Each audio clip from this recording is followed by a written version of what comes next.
Brian Brooks.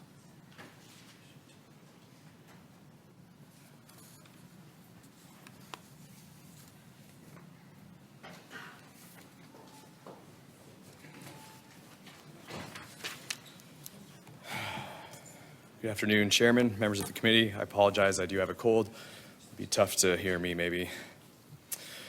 So I am Brian Brooks. I am representing the Idaho Wildlife Federation, Idaho's oldest and largest statewide sportsman organization, representing trappers to fly fishermen across the state. And as such, I am asking you to vote no on House Bill 536. First, I'd like to preface that by saying that IWF and myself personally, and the great majority of Idaho sportsmen, can agree with House Bill 536's attempt to increase monetary penalties for trespassing and giving teeth to existing laws, and that will serve well as a disincentive for would-be trespassers.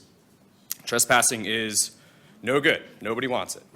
Honest and responsible hunters and anglers will still abide by private property laws, close gates, not shoot signs, and respect livestock, and therefore won't be affected by an increase in fines. That is something we can support. However, this bill may negatively change relationships between honest sportsmen and landowners in Idaho, which we are worried about. The original orange paint law was the result of collaboration and consensus among sportsmen, landowners, and agricultural interests, among them the Farm Bureau, stock growers, and Idaho Association of Commerce and Industry, and several others, to help alleviate trespassing conflicts. And that law was created in 1987, I believe, and codify punishments for violators and the inherent responsibilities that come with land ownership and defense.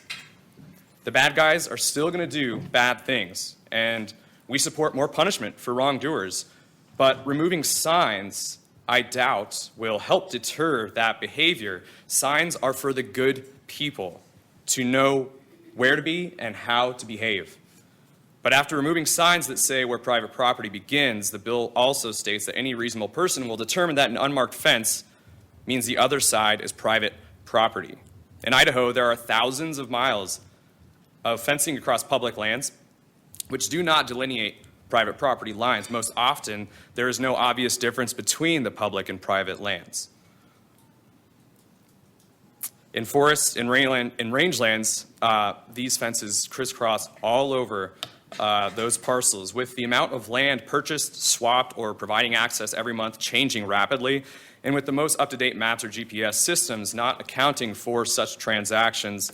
Eliminating posting requirements will cause undue confusion and worsen relationships among Idahoans who may now become criminals because of accidental trespass. In the print hearing for this bill, it was said that orange paint and signs aren't needed anymore because people have smartphones and GPS equipment. Well, someone needs to tell that to my grandpa and all the grandpas out there, that their whole system of how to tell if property is private is about to be fundamentally changed, and that their government is advocating for constant internet connection and tracking equipment at all times.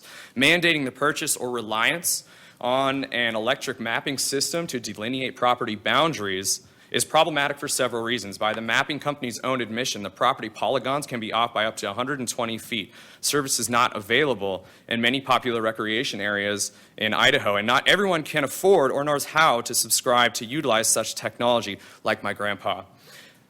By having limited access to up-to-date land information and inaccurate data of property lines, this bill will create a lot of criminals who might otherwise respect a private property or no trespassing sign.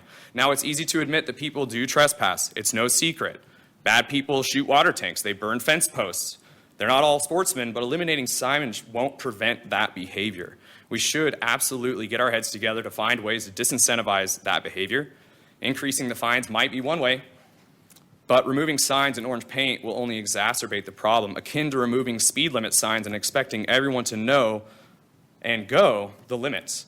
And with this bill, if they speed 3 times, they will become a felon on par with crimes like murder, stripping their Second Amendment right to own a firearm. Furthermore, opposite the public collaboration that took place among interested parties back in the 80s with the creation of the orange paint law, House Bill 536 sought very little broad public input and perspective of all Idahoans. If we want a common sense trespass law, let's consult with the commons. In this state, We seek collaboration in order to solve long-standing discrepancies. That's the Idaho way. This bill is very broad, and as such, it deserves a proper vetting and a slowed-down approach. I urge the committee to vote no on House Bill 536, or in the spirit of the original orange paint law and Made in Idaho solutions.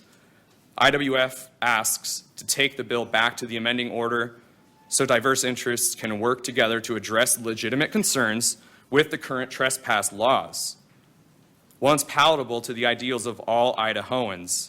Evidence that perhaps if we got some brains together right off the bat, we could have avoided the unintended discrepancies raised with this bill just previous myself. So thank you, committee, and I can stand for any questions. Are there any questions?